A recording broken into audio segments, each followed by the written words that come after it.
First, create a new sales order for the customer. Add the items they have ordered as usual. Now, to mark this a drop shipment, open the sales line, and in the shipping section, set the drop shipment checkbox to yes. This tells Business Central that the item will be shipped directly from the vendor to the customer, rather than from your inventory.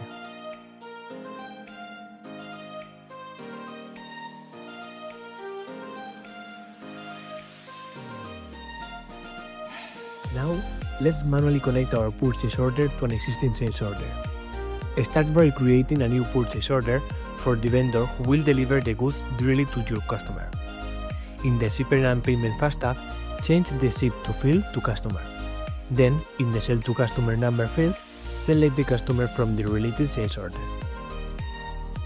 Next, from the purchase order header, go to Functions, select Drop Shipment and click in Get Sales Orders. Select the corresponding sales order and confirm. Business Central automatically copies the sales lines into the purchase order and links both documents together for drop shipment processing.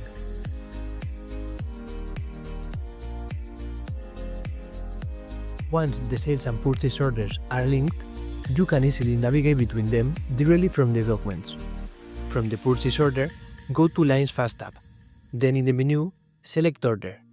Click Drop Shipment and then select Sales Order. This opens the related sales order, so you can quickly review the customer, quantities, and shipment details. And from the sales order, you can do the reverse. Go to Lines Fast tab, choose Order, select Drop Shipment, and click in Purchase Order to open the linked vendor order. These standard actions make it easy to move between both documents and track the full drop shipment process without searching or leaving the page.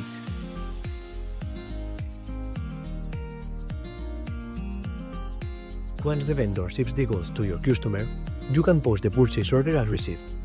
Business Central will automatically mark the linked sales order as shipped. Then, when you are ready to invoice the customer, simply post the sales order as invoiced.